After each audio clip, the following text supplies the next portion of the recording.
ओम श्री साईनाथाय नमः। ओम श्री साईनाथाय नमः। ओम श्री साईनाथाय नमः।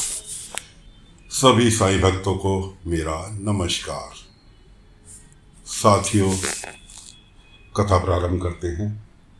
जैसा कि पिछले भाग में आपको सुनाया था कि शिरडी में हिंदुस्तान पाकिस्तान बन गया और कुछ गांव के प्रमुख लोग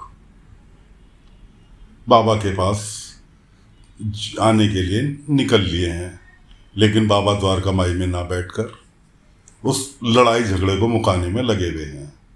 रत्नाकर के दो आदमी बाहर के बुला रखे हैं, जो उसने दो आदमी हिंदू को खेमे में और दो आदमी मुसलमान खेमे में घुसे हुए हैं और पथरावबाजी कर रहे हैं, आगजनी कर रहे हैं, लूटपाट कर रहे हैं। गांव वाले शिरडी छोड़ छोड़ के भागने के लिए तैयार।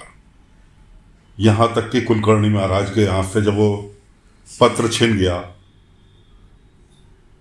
जो पत्र उनके लिए आया था तीसरे गांव की प्रधानी का, वो उनके हाथ से छिन गया, तो कुलकर्णी महाराज जो हैं अपने देखने के लिए आए कि क्या हो रहा है, चल के देखता हूँ भाई, मेरे हाथ से तो सत्ता ही निकलती जा रही है। देखने पहुंचे तो वहाँ की स्थिति देख के कुलकर्णी भी वहाँ से अपनी जान बचाने के लिए भाग खड़े हुए।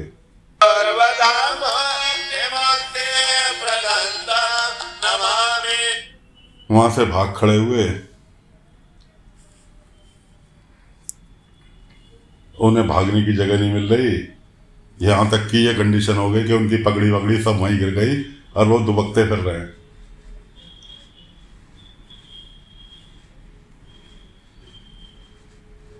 रत्नाकर राव और उसका आदमी नंदलाल दोनों जने मजे ले रहे हैं, कभी किसी गांव वाले के पास जाके, कभी किसी गांव वाले के पास जाके, अरे अरे तुम्हारा बहुत बुरा हाल हुआ, ये हुआ वो हुआ। और नंदलाल जी देख के मुस्कुरा रहे हैं कि हाँ, उनका साहब बहुत अच्छे काम कर रहा है।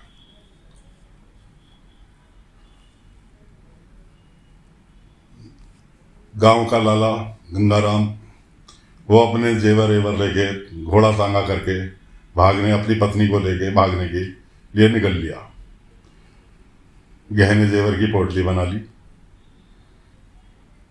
तांगे में कुछ ही दूर गया होगा कि दंगाइयों ने घेर लिया।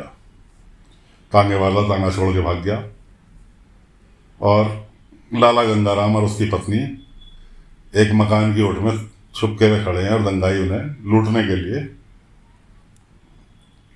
उनके पीछे पीछे दौड़ रहे हैं। वो एक तब वहां आती है जीबरी। जीबरी यानी लक्ष्मी। कैसा है कि तुम्हारे को छुपने के लिए मैं एक जगह बता सकती हूँ, मेरी सहेली चंपा का घर, क्योंकि मेरा घर तो इतना बड़ा है नहीं जो मैं तुम्हें उसमें छुपा दूँ। तो गंगाराम उसे दुत्कार देता, हल तेरे छूतियाँ रुकेंगे हम, तेरे छूतियाँ रुकने से तो अच्छा हम दंगाई मार दें। और जैसे दंगाई इसके नज़दीक को आए, उसकी समझ में आ गया कि हाँ भैया, इसके घर में छुपने में कोई भलाई है। तो गंगाराम जी जाके जीबरी की सहेली चंपा के घर में छुप गए। वहाँ उन्होंने खाना भी खाया अछूत के घर में और पानी भी पिया और रात बिताई भी वहीं। खैर, जैसे तैसे करके बाबा के भी चोट लग गई। बाबा के भी सिर में पत्थर आके लगा, दंगाइयों का मारा हुआ, तो बाबा के भी चोट लग गई। खैर, जैसे तैसे बाबा अपने द्वारका माई पहुंचे। झगड़े को बीच बचाव करा के द्वारका माई पहुंच के उन्होंने ध्यान में चले गए कि दंगे हुए क्यों, इसका उन्होंने ध्यान करना चालू किया। तो उन्हें सारी चीज़ें समझ में आ गई। रत्नाकर ने कैसे कैसे क्या क्या चाल खेली, कैसे कैसे गांव वालों को उसने बेवकूफ़ बनाया।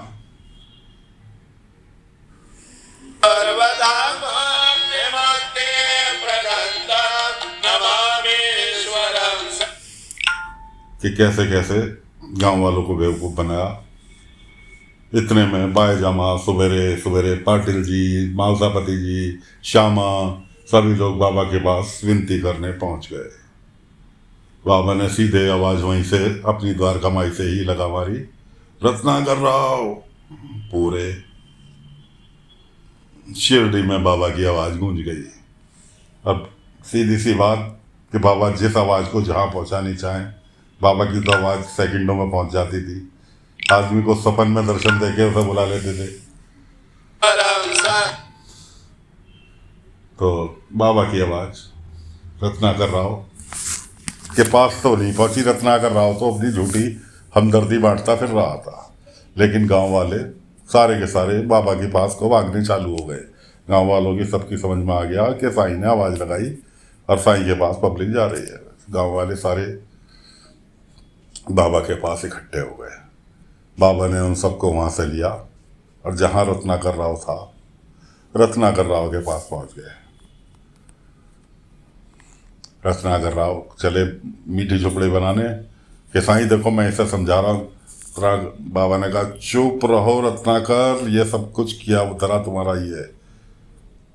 कैसे कि तुमने सबसे पहले सुल्तान को और हरिभाव को भड़काया, इस तरह से इसके अनाज सड़ाया, इससे सौदा किया। आप दोनों हरिभाव और सुल्तान दोनों के दोनों पास खड़े थे। अच्छा तेरे से भी सौदा किया था? कि हाँ मेरे से भी सौदा किया था।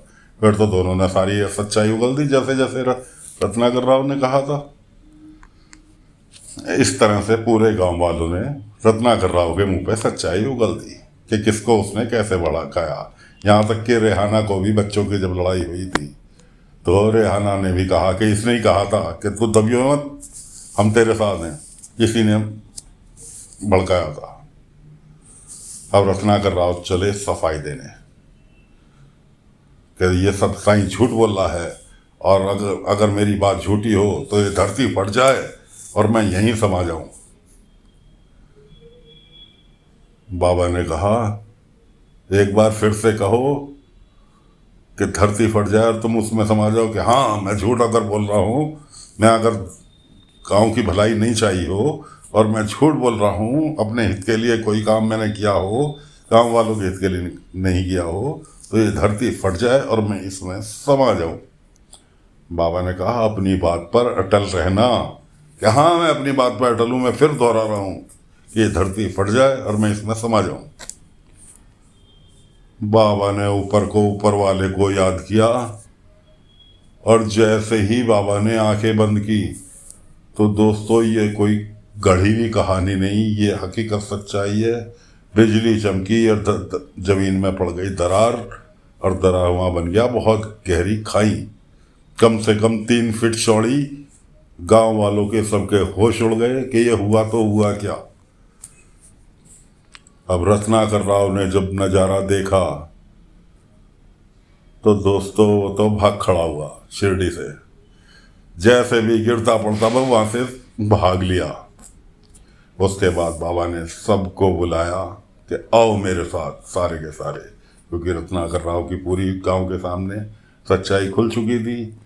रत्नाकर राव, उसका आदमी नंदलाल, दोनों गांव से भाग खड़े हुए, पैदल ही पैदल, कोई घोड़ा गाड़ी नहीं, कोई रईसी नहीं कि कहाँ को गए कैसे गए, भाग लिए बस वहाँ से कि किसी तरह से बस शिरडी को छोड़ के निकल जाएं, वरना साईं दफन कर देगा शिरडी के अंदर ही।